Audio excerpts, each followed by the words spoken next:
여러분, 안녕하세요. 오늘은 가족 중에서도 가장 가까운 존재, 바로 형제와 자매에 대한 이야기를 나누어 보겠습니다. 우리는 흔히 피는 물보다 진하다라는 말을 합니다. 형제란 부모에게서 함께 태어나 함께 자라온 특별한 인연이기 때문입니다. 그러나 부처님 말씀에 비추어 보면 이 말이 반드시 절대적인 진리는 아닙니다. 왜냐하면 가까운 사이일수록 집착과 기대가 커지고 오히려 갈등과 원망이 깊어지기 때문입니다. 여러분도 혹시 이런 경험이 있지 않습니까? 형제를 도와주었는데 고마움은커녕 오히려 더 큰 불평을 듣거나 사이가 멀어진 경험 말입니다. 분명 좋은 마음으로 베풀었는데 시간이 지날수록 서로의 관계가 삐걱거리고 끝내 상처로 남는 경우가 많습니다. 그래서 오늘은 똑똑한 사람은 형제들에게 절대 베풀지 않는다라는 주제로 깊이 이야기해 보겠습니다. 물론 여기서 말하는 베풀지 않는다는 무조건 냉정하게 살라는 의미가 아닙니다. 진정한 베품과 집착 섞인 베풀물 구분하라는 지혜의 말씀입니다. 형제는 가장 가깝지만 때로는 가장 멀게 느껴지는 관계입니다. 부모의 사랑을 나누어 가진 경험, 어린 시절부터의 경쟁과 비교, 그리고 살아가며 쌓이는 이해관계들이 복잡하게 얽혀 있습니다. 부모가 한 자녀에게 조금 더 신경을 쓰면 다른 자녀는 소외감을 느낍니다. 어릴 적 받은 작은 상처가 성인이 된 뒤에도 계속 마음을 괴롭히기도 합니다. 또 형제는 가족이니까 당연히 도와줄 것이다라는 기대를 갖습니다. 하지만 기대가 크면 실망도 크고 결국 원망으로 이어집니다. 부처님은 말씀하셨습니다. 기대는 집착의 다른 이름이다. 기대가 클수록 괴로움은 깊어진다. 형제끼리 베풀다가 원망을 사는 이유가 바로 여기에 있습니다. 도움이 당연한 권리처럼 느껴지기 때문에 고마움보다는 불평이 앞서게 되는 것입니다. 형제 관계는 가까움과 원망이 동시에 존재하는 독특한 관계입니다. 세상 누구보다도 오래 알고 지낸 사이이지만 오히려 그렇기 때문에 갈등의 씨앗이 더 쉽게 자랍니다. 남보다 더 큰 기대를 하고 남보다 더 깊은 비교를 하며 남보다 더 쉽게 상처를 받습니다. 어릴 적부터 형제는 함께 자라며 경쟁합니다. 누가 더 공부를 잘하는지, 누가 더 부모에게 칭찬을 받는지, 심지어는 누가 더 사랑받는지까지 비교합니다. 그 과정에서 작은 불평등이라도 느껴지면 마음속에는 서운함이 차곡차곡 쌓이게 됩니다. 겉으로는 웃고 지내더라도 속으로는 나는 늘 덜 사랑받았다는 생각이 남아 인생 전반에 영향을 주기도 합니다. 성인이 된 이후에도 이런 감정은 쉽게 사라지지 않습니다. 오히려 재산 문제, 결혼 문제, 부모 봉양 문제 등이 얽히면서 더 큰 갈등으로 발전하기도 합니다. 부모의 유산을 나누는 과정에서 수십 년간 쌓인 감정이 폭발하고 한 번의 다툼으로 평생 인연을 끊는 일도 적지 않습니다. 여기에 더해 형제 관계에는 가족이니까 당연히 도와야 한다는 강한 믿음이 있습니다. 그 믿음은 때로는 따뜻한 유대감을 만들기도 하지만 동시에 큰 오해와 갈등의 원인이 되기도 합니다. 예상보다 적은 도움을 받으면 섭섭해하고 기대만큼 지원이 없으면 원망으로 이어집니다. 남이었으면 고마웠을 일도 형제 사이에서는 당연하게 여겨지기 때문에 오히려 불평이 나오게 되는 것입니다. 부처님께서는 이런 인간관계를 두고 이렇게 말씀하셨습니다. 집착은 괴로움의 뿌리이다. 가까운 사이일수록 집착이 커지고 그만큼 괴로움도 깊어진다. 형제 관계가 흔히 어려워지는 것도 바로 이 법칙 속에 있습니다. 따라서 지혜로운 사람은 단순히 가까운 사이니까 더 많이 줘야 한다는 생각에서 벗어나야 합니다. 마음을 다스리지 않고 무조건 베풀면 결국 형제도 망치고 나도 괴로워지는 결과가 찾아옵니다.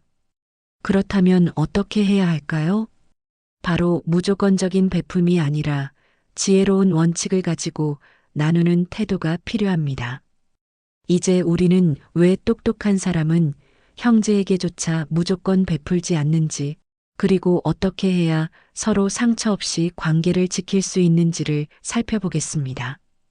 똑똑한 사람은 형제에게도 무조건 베풀지 않습니다. 그 이유는 간단합니다. 무조건 베풀면 결국 서로의 관계가 망가지기 때문입니다. 첫째, 형제를 의존적으로 만들기 때문입니다. 돈이나 도움을 계속 주면 형제는 스스로 설 힘을 잃고 더 크게 의지하려 듭니다. 결국 자립심을 잃고 형제 관계가 불평등해집니다. 둘째, 베풀수록 불만이 커지기 때문입니다. 한두 번은 고마워하지만 시간이 지나면 당연한 것으로 여겨집니다. 그리고 어느 순간 기대에 못 미치면 불평과 원망으로 바뀝니다. 셋째, 내 마음에도 번뇌가 쌓이기 때문입니다. 도움을 줬는데 감사하지 않으면 서운하고 오히려 불만을 들으면 억울합니다. 좋은 마음으로 시작한 일이 오히려 분노와 상처로 바뀌게 됩니다. 그래서 똑똑한 사람은 형제라서 무조건 베풀어야 한다는 생각을 내려놓습니다. 그 대신 지혜롭게 필요할 때 원칙을 가지고 돕습니다. 우리는 흔히 형제에게 무조건 베푸는 것이 미덕이라고 생각합니다. 가족이니까, 형제니까, 어려우면 반드시 도와야 한다는 고정관념이 자리 잡고 있지요. 그러나 앞서 살펴본 것처럼 이런 무조건적인 베풀문 오히려 형제 관계를 약화시키고 서로의 마음을 병들게 할 수 있습니다. 형제 사이에서 자주 벌어지는 갈등을 떠올려 보십시오.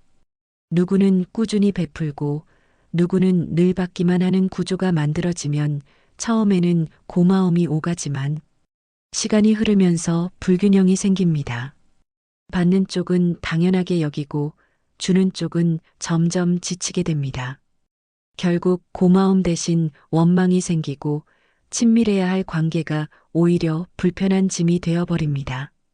실제로 많은 사람들이 내가 그동안 얼마나 도와줬는데 고마움은커녕 불평만 한다라는 억울함을 호소합니다. 또 어떤 사람은 형제니까 당연히 나를 도와야 한다는 생각에 빠져 도움을 받지 못하면 깊은 상처와 분노를 느낍니다.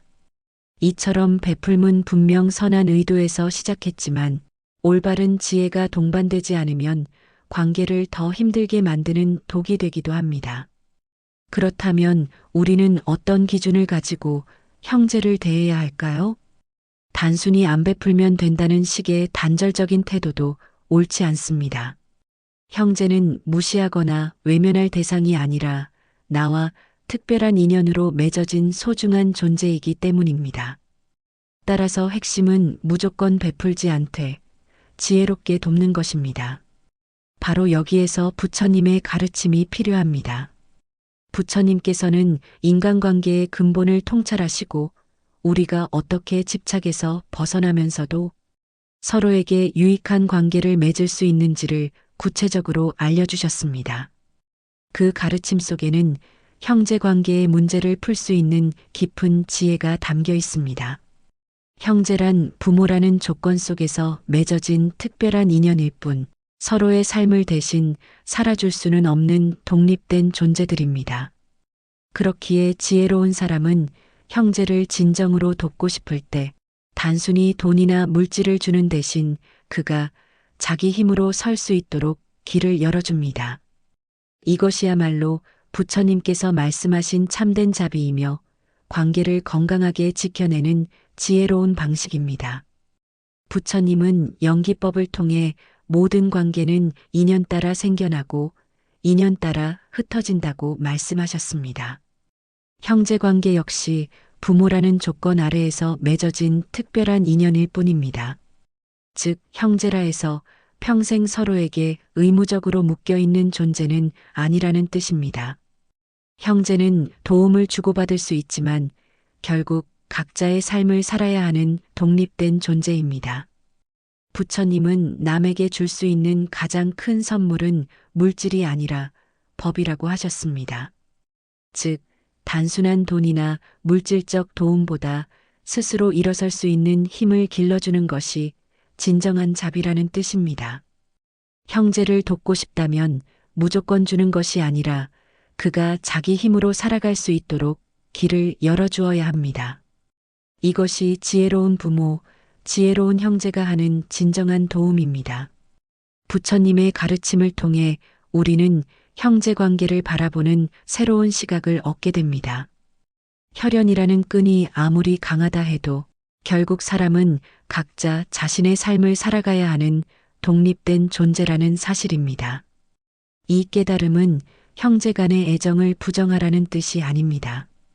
오히려 집착과 얽매임에서 벗어날 때 더 건강하고 평화로운 관계를 맺을 수 있다는 가르침입니다. 하지만 많은 사람들은 여전히 현실 속에서 혼란을 겪습니다. 부모로부터 함께 태어나고 한 지붕 아래에서 오랫동안 자라났다는 이유로 형제는 서로를 끝까지 책임져야 한다는 부담을 느낍니다. 이 부담감이 때로는 선의로 시작된 도움을 당연한 의무로 바꿔버리고 감사 대신 불만을 낳습니다. 결국 부처님께서 말씀하신 것처럼 관계 속에서 자유로워져야 할 마음이 오히려 집착과 원망으로 얽히게 되는 것이지요. 여기서 중요한 것은 도움의 방식입니다. 부처님은 남에게 줄 수 있는 가장 큰 선물은 법, 곧 지혜라고 하셨습니다. 물질을 잠시 나누어 주는 것도 필요할 수 있지만 그것이 지속적인 의존으로 이어진다면 오히려 형제를 해치는 결과가 됩니다. 반대로 자립할 수 있는 힘 삶을 이끌어가는 지혜를 나눠줄 때 그 관계는 오랫동안 우애와 존중을 유지할 수 있습니다. 이 원리를 이해한다 해도 실제 생활에서 어떻게 적용할 수 있을지는 또 다른 문제입니다. 누구나 형제에게 마음이 약해지고 때로는 부탁을 거절하기 어려워합니다. 하지만 바로 이런 상황에서 지혜가 필요한 것입니다. 어떻게 도와야 관계가 무너지지 않는지, 어디까지 선을 지켜야 서로가 자유로울 수 있는지를 분별하는 힘이 필요합니다. 그래서 이제 우리는 구체적인 사례를 통해 이 문제를 더 깊이 살펴볼 것입니다. 어떤 형제는 무조건적인 도움으로 인해 관계가 금이 갔고 또 다른 형제는 원칙을 세워 서로를 존중함으로써 우애를 지켜냈습니다. 이 이야기를 통해 우리가 부처님의 가르침을 어떻게 현실 속에서 적용할 수 있는지를 함께 배우게 될 것입니다. 한 집안에 두 형제가 있었습니다. 형은 늘 동생을 도우며 살았습니다.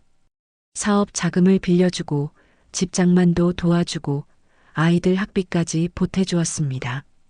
처음엔 고마워하던 동생이 시간이 지나면서 당연하게 여기기 시작했습니다. 형이 한 번 도움을 거절했을 때 동생은 불평했습니다. 그동안 다 도와주더니 왜 이번엔 안 도와주느냐? 결국 형은 억울했고 동생은 원망하며 형제의 관계는 멀어지고 말았습니다. 반대로 또 다른 사례가 있습니다. 한 자매는 서로 어려운 사정을 알면서도 원칙을 세워 서로의 삶에 간섭하지 않았습니다. 돈 문제는 철저히 분리했고 필요할 때는 조언과 정서적 지지만 주었습니다. 그 결과 두 자매는 성인이 된 뒤에도 오래도록 우애 깊게 지낼 수 있었습니다. 이 두 사례는 우리에게 분명한 교훈을 줍니다. 무조건적인 베풀문 관계를 망치고 지혜로운 절제가 오히려 관계를 지켜준다는 사실입니다. 우리가 살펴본 두 가지 사례는 단순한 가족 이야기 같지만 사실은 모든 인간관계에 적용되는 깊은 교훈을 담고 있습니다. 형제든 친구든 혹은 직장 동료든 무조건적인 도움은 처음에는 따뜻하게 보일 수 있습니다. 그러나 시간이 지남에 따라 그것이 권리로 변질될 때 관계는 서서히 금이 가고 결국 깨져버립니다. 반대로 분명한 원칙을 세우고 서로의 삶을 존중하며 간섭하지 않았던 자매의 경우를 떠올려 보십시오. 겉으로는 차가워 보일지 모르지만 오히려 그 절제가 오랜 세월 동안 우애를 지켜주는 힘이 되었습니다. 이것이 바로 지혜로운 관계 맺기의 모습입니다. 부처님께서 강조하신 연기법과 무상의 가르침도 여기에 닿아 있습니다. 모든 관계는 인연 따라 맺어지고 또 인연 따라 흩어지게 마련입니다. 그러니 혈연이라고 해서 혹은 오래된 인연이라고 해서 상대를 무조건 붙잡고 책임져야 한다는 생각은 내려놓아야 합니다. 그것이 오히려 서로를 불행하게 만들고 원망을 쌓게 되는 씨앗이 되기 때문입니다. 그렇다고 해서 무관심하게 등을 돌리라는 뜻은 아닙니다. 부처님은 늘 중도를 가르치셨습니다. 지나친 집착도 지나친 단절도 아닌 지혜로운 균형 속에서 서로를 대하는 길입니다. 즉, 마음의 자비는 진이 돼 행동에는 원칙을 세우는 것, 이것이 바른 관계의 길입니다. 이제 우리는 여기서 한 걸음 더 나아가야 합니다. 사례로부터 교훈을 얻었다면 이제 그것을 우리의 삶 속에서 어떻게 실천할 것인가를 고민해야 합니다. 무엇을 기준으로 형제 관계를 지켜야 할지, 어떤 태도를 가져야 갈등을 줄일 수 있을지, 그리고 어떻게 도와야 오히려 원망을 만들지 않는지를 명확히 알 필요가 있습니다. 부처님의 말씀과 수많은 삶의 경험에서 우러나온 지혜를 정리하면 형제 관계에서 반드시 지켜야 할 3가지 원칙이 있습니다. 이제 그 3가지를 차례로 살펴보겠습니다. 첫째, 무조건 베풀지 말고 원칙을 세워라. 형제라 해도 선을 지켜야 합니다. 작은 도움은 가능하지만 상대의 삶까지 대신 떠안는 것은 서로에게 해롭습니다. 둘째, 기대하지 말고 집착을 내려놓아라. 형제는 부모로부터 연결된 인연이지 평생 책임져야 할 대상이 아닙니다. 기대를 버리면 원망도 사라집니다. 셋째, 진정한 도움은 스스로 설 수 있도록 돕는 것이다. 물질은 일시적인 도움일 뿐 지혜와 자립심은 평생을 지탱합니다. 부처님의 가르침대로 물고기를 주기보다 물고기 잡는 법을 가르치는 것이 자비입니다. 우리가 정리한 3가지 지혜는 단순한 이론이 아니라 실제 삶 속에서 반드시 확인되는 진리입니다. 형제에게 무조건 베풀지 않고 원칙을 세우는 것, 기대와 집착을 내려놓는 것, 그리고 스스로 설 수 있도록 돕는 것. 이 3가지는 언뜻 차가워 보일 수 있지만 사실은 형제 관계를 오랫동안 건강하게 지켜주는 따뜻한 방법입니다. 많은 부모들이나 형제들이 흔히 하는 실수가 있습니다. 가족이니까 끝까지 책임져야 한다. 형제니까 무조건 도와야 한다는 잘못된 믿음에 묶여 있는 것이지요. 그러나 이 믿음은 오히려 서로를 더 괴롭히고 원망과 갈등을 키우는 씨앗이 됩니다. 반대로 지혜로운 부모와 형제는 정말 필요한 순간에 꼭 필요한 만큼만 돕습니다. 무조건적인 도움은 상대를 약하게 만들지만 원칙 있는 도움은 상대를 강하게 만듭니다. 이 차이는 시간이 지날수록 더 크게 드러납니다. 처음에는 무조건 베푸는 사람이 착하다, 좋은 형제다라는 평가를 받을 수 있지만 시간이 지나면 오히려 불평의 대상이 됩니다. 반면 원칙을 지키며 지혜롭게 돕는 사람은 시간이 흐를수록 존중받고 신뢰받게 됩니다. 여기서 중요한 점은 마음을 바로 세우는 것입니다. 내가 베푸는 이유가 자비와 사랑에서 비롯되었는지 아니면 집착과 기대에서 비롯되었는지 늘 살펴야 합니다. 집착에서 비롯된 도움은 결국 고통을 낳지만 지혜에서 비롯된 도움은 관계를 단단하게 지켜줍니다. 부처님께서도 자비를 말씀하시면서 늘 지혜로운 자비를 강조하셨습니다. 맹목적인 희생이나 무조건적인 베풀문 진정한 자비가 아닙니다. 상대가 스스로 설 수 있는 힘을 길러주는 것이야말로 가장 큰 자비입니다. 이제 우리는 다시 한번 본질을 바라봐야 합니다. 형제 관계란 결국 부모라는 인연 아래 맺어진 특별한 관계이지만 그 또한 무상하며 언제든 변할 수 있습니다. 그렇기 때문에 집착이 아니라 이해와 존중, 그리고 지혜가 필요합니다.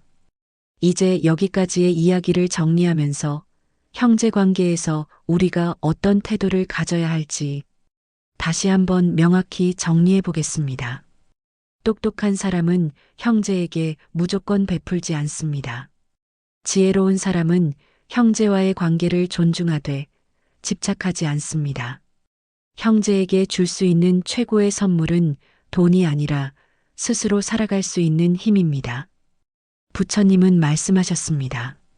자신을 이기는 자가 가장 강한 자다. 형제 관계에서도 마찬가지입니다. 내 집착을 이기고 내 마음의 불안을 이길 때 비로소 관계는 평화로워집니다. 우리가 지금까지 살펴본 이야기를 마음속에 다시 한번 되새겨 보십시오. 형제라는 관계는 참으로 특별하지만 동시에 가장 많은 상처와 갈등을 남기기도 합니다. 사랑하기 때문에 더 큰 기대를 하고 가까운 사이라서 더 큰 원망을 품게 되지요. 하지만 부처님께서는 관계 속에서 집착과 집요함을 내려놓을 때 진정한 평화가 찾아온다고 하셨습니다. 무조건적인 베풀문 언뜻 따뜻해 보이지만 결국 상대를 약하게 만들고 나를 지치게 만듭니다. 반대로 원칙과 지혜를 가지고 베푸는 사람은 냉정해 보일 수 있지만 그 속에는 상대를 진정으로 존중하는 마음이 숨어 있습니다. 여러분, 혹시 지금 형제나 가까운 가족 때문에 마음이 무겁지는 않습니까? 내가 해준 만큼 돌려받지 못해 억울하고 내가 도와줬는데 감사하지 않아 서운하고 오히려 불평을 듣고 상처받은 경험이 있지 않습니까? 이 모든 감정은 지극히 자연스럽지만 동시에 우리를 괴롭게 만드는 집착의 그림자이기도 합니다. 지혜로운 사람은 이 순간 한 걸음 물러서서 생각합니다.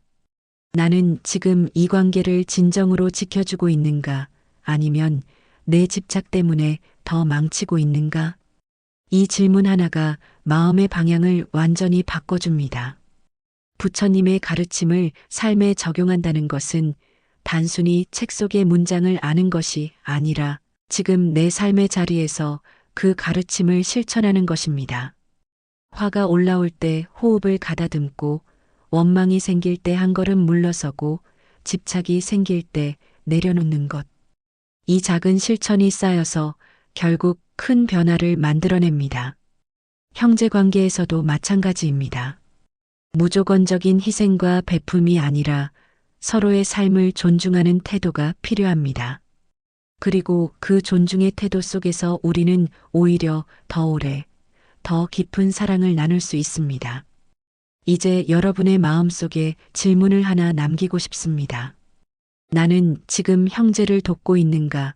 아니면 내 집착을 채우고 있는가? 이 질문을 붙잡고 하루하루를 살아가신다면 형제 관계는 물론 모든 인간관계가 훨씬 더 지혜롭고 평화롭게 변할 것입니다. 여러분 기억하세요. 진짜 똑똑한 사람은 형제에게 무조건 베풀지 않습니다. 무조건적인 베품은 사랑이 아니라 집착이고 결국 원망을 낳습니다. 오히려 지혜로운 절제가 형제를 더 오래, 더 따뜻하게 지켜줍니다. 냉정해 보일지라도 그것이 진정한 사랑의 방식일 수 있습니다. 진짜 사랑은 상대를 의존하게 만드는 것이 아니라 독립적으로 살 수 있도록 돕는 것이기 때문입니다. 우리가 지금까지 나눈 이야기를 다시 한번 마음에 새겨보시기 바랍니다.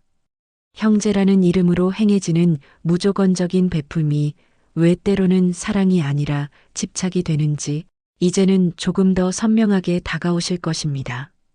그 집착은 결국 상대를 의존하게 만들고 나 자신을 지치게 하며 관계를 무겁게 만들지요. 그러나 지혜로운 절제는 다릅니다. 겉으로는 냉정해 보일지 몰라도 그 속에는 서로의 독립성과 자유를 존중하는 깊은 따뜻함이 숨어 있습니다. 오히려 절제가 있기에 형제는 서로를 오랫동안 존중하며 함께할 수 있고 불필요한 갈등과 원망에서 벗어날 수 있습니다.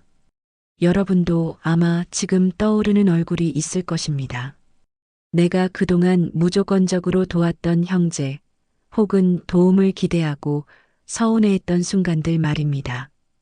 그때 느낀 억울함과 상처는 단순히 개인적인 문제가 아니라 우리가 집착과 기대에서 벗어나지 못했기 때문에 생겨난 고통이었습니다. 부처님께서는 말씀하셨습니다. 남을 돕되 그 마음이 지혜롭지 못하면 오히려 번뇌를 낳는다. 이 말씀은 우리가 형제 관계뿐 아니라 모든 인간관계를 맺는 데 있어 늘 되새겨야 할 가르침입니다. 따뜻한 마음과 지혜로운 분별이 함께할 때 비로소 그 관계는 건강하게 자랄 수 있습니다. 이제 우리에게 필요한 것은 결단입니다. 오늘부터라도 내 삶 속에서 형제와의 관계를 다시 살펴보아야 합니다. 무엇이 진정한 사랑이고 무엇이 집착인지 분별하는 눈을 떠야 합니다. 그리고 그 분별 위에 지혜로운 실천을 더할 때 우리의 삶은 훨씬 더 가볍고 평화로워질 것입니다. 오늘 우리는 형제들에게 무조건 베풀지 않는 지혜에 대해 나누어 보았습니다. 이 가르침은 단순히 형제 관계뿐 아니라 모든 인간관계에도 적용됩니다. 기대하지 않고 집착하지 않고 지혜롭게 대하는 것이 진정한 사랑과 자비입니다. 혹시 내가 지나치게 베풀며 원망을 사고 있지는 않은지 혹은 지나친 기대를 하고 있지는 않은지 살펴보세요. 지혜로운 부모, 지혜로운 형제가 될 때 가정은 평화롭고 인생은 훨씬 가벼워집니다.